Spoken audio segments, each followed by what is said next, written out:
Let's record. All right. Hey guys, welcome to our weekly Facebook Live. And some weeks we bring on special guests. If you haven't seen some of the past episodes, then head to YouTube and look up under my name, Kristen Raza, and you'll find all kinds of great stuff in the archives. And then some weeks I go live solo just to bring some inspiration, education, and ideas to empower ourselves. So today what I'm going to do is share 8 things that I try to do every month to add joy and inspiration to my monthly rhythm. So these are personal goals, not business goals. I don't even want to call them goals, but just activities or things to do that I find when I do them really helps to elevate just my general mood and enjoyment of the month. So the first one is reading a nonfiction book. I'm a huge reader. I read a lot, and I always like to make sure that every month I am reading a nonfiction book, and that's generally my morning reading. So I have a little time to read I take a little time to read every morning, and I generally will focus on a nonfiction. You can also do it with audibles. I like to do that as well. I almost always have I usually have 3 books going on at any time: a fun book, an audible book, and a nonfiction that I read in the morning. So this month, actually, I finished 2 nonfictions. My audible that I finished was Untamed by Glennon Doyle. Highly recommend it. And my second paper book that I'm almost finished with is called Why Bother by Jennifer Loudon. And I totally recommend both of those. I don't know if it's just sort of the time or season in my life that I'm in, but I felt like they were both so much on the money. So I highly recommend those. And I have so many other ones that are popping into my head right now, but I'll just keep it at that. So reading a nonfiction book. The second is watching a documentary. There are so many great, interesting documentaries. And if you have any documentaries you've seen recently, drop them in the comments below, because I love ideas and inspiration for books and movies. So any recommendations at all, please feel free to add them to the comments so other people can benefit as well. And I think one of the more recent ones I watched was called Game Changers, which was great. And my documentary that's on my list for November is Kiss the Ground. So if you've watched it, let me know. And there's just so many good ones out there. One that I watched quite a while ago that always sticks in my head, comes back to my mind, is called 20 Feet from Stardom. Have anyone seen that? That was a great one. So it doesn't matter the topic. I tend to gravitate towards a lot of sort of health type of documentaries, but it could be anything. And in fact, that was one of the things that was an inspiration behind creating this list for myself, because when I would watch a documentary, I would say, well, I really love that. Why don't I do it more often? So I just kind of made it a point to do it on a monthly basis if possible. And the next one, number 3, so read a nonfiction book, watch a documentary. The third one is get a massage or any energy work every month. So I used to get a massage every month. Then our local massage school closed and I didn't really do it monthly anymore. And during this crazy year, when I wasn't going out for that kind of service, I still was able to do regular energy work because a lot of that can be done virtually. So I like to make a point of getting Reiki or some type of energy work or massage every month. And let me tell you, when I do that, world of difference for my physical body and also the energetic body. Number 4, and again, some of these we really have to adapt to our current times. So I've had this list for many years actually, but number 4 is try a new restaurant. So I love supporting local businesses. I love experimenting. A little bit of a foodie, and I like trying different kinds of cuisine. So trying a new restaurant every month helps you get out of any kind of rut that you might be in. I don't know about you, but there are some times where I can just be in a phase where I just go to my favorite places and just order my favorite dish from that place. And that's awesome too. But I do love to mix it up. And if you're trying to like just, shake things up, mix it up, then that's a great idea. Try a new restaurant. Again, any restaurant recommendations, if you're local, I'd love to hear about it. During this kind of crazy time, we did order curbside pickup each Saturday night usually. So I was still able to keep that going, even though it wasn't going out to a new restaurant every month.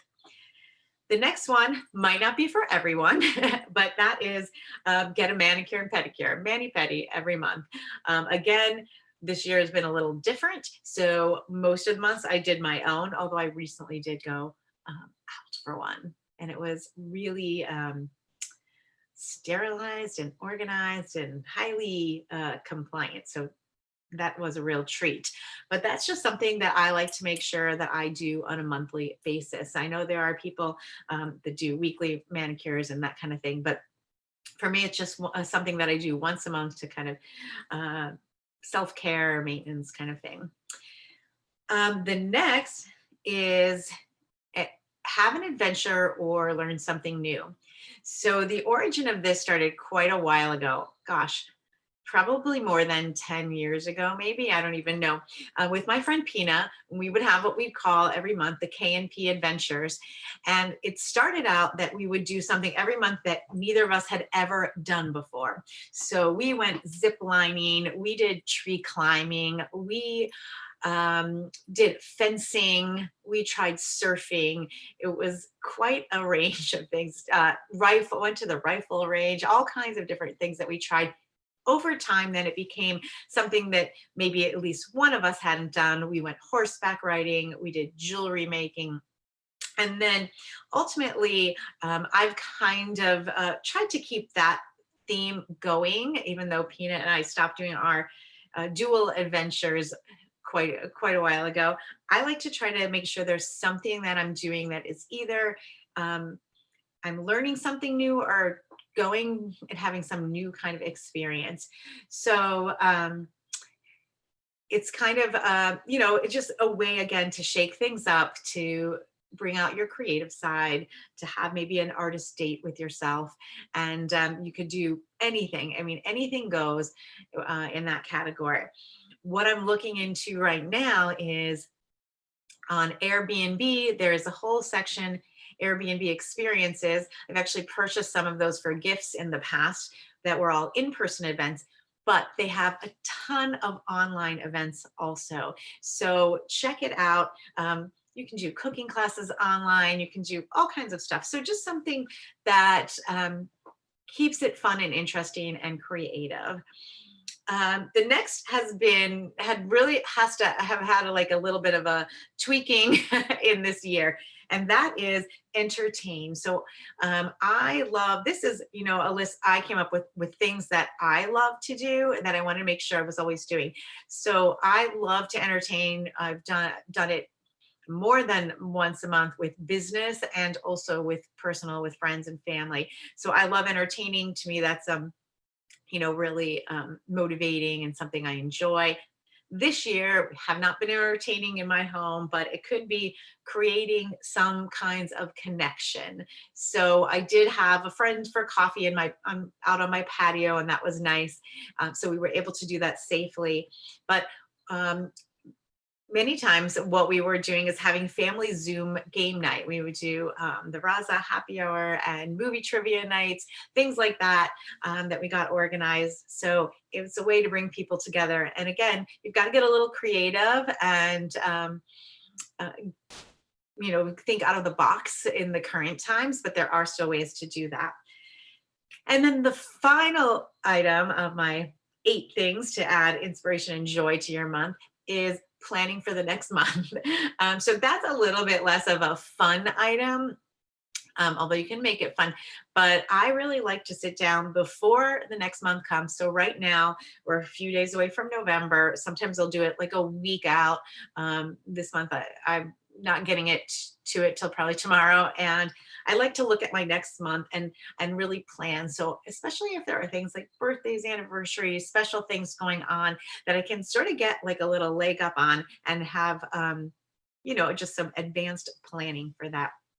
So I do like to take a little time, and I can make that kind of a nice self-care time by just having a cup of tea, sitting down with my planner, looking ahead, see what there is to look forward to. Because especially as the days get shorter and colder, it's important to have things to look forward to. So those are my 8 things for a monthly rhythm that really makes me more joyful, more inspired, more creative. Now, your list, this is, just an idea and it's a template. Your list might look totally different, but the way this list came about was, as I said about the documentaries, things that I would do, and like try a new restaurant, and I would say, gosh, I wish I, didn't always get into the rut of going to that same place. There are so many other cool places to try. So one time on one of my personal retreats, which I have done for many, many years, I have gone on a little personal retreat every year where I kind of like think about what's going on, reflect, shake things up, journal about what I want. And I made this list because I wanted to ask myself, what do I really need in place that really fuels me, serves me, nourishes me in my personal life? Because I was really focused all the time on doing things in my business life, and I thought, what if I applied that same principle to my personal life? And looked at and creating a list of things that just kind of make me smile. So that's my list. Read a nonfiction book, watch a documentary, get some energy or body work, massage or energy work, try a new restaurant, get a mani-pedi or whatever the equivalent is for you, have an adventure or try something new, entertain or connect, and plan for the next month. Those are my 8 things. I would love to hear from you.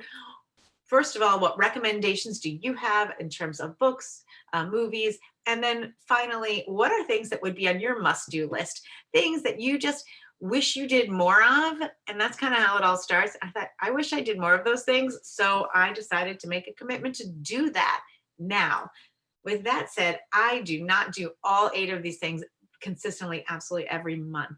It's a template, it's a guide post. And what I do find, if I'm really feeling down or in a rut, I can look at this list and say, gosh, I have not done any of these things in a while. Time to shake things up, have an adventure, try a new restaurant, whatever it might be. So I'd love to hear what would be on your list. And thanks for watching. Look forward to seeing you next time.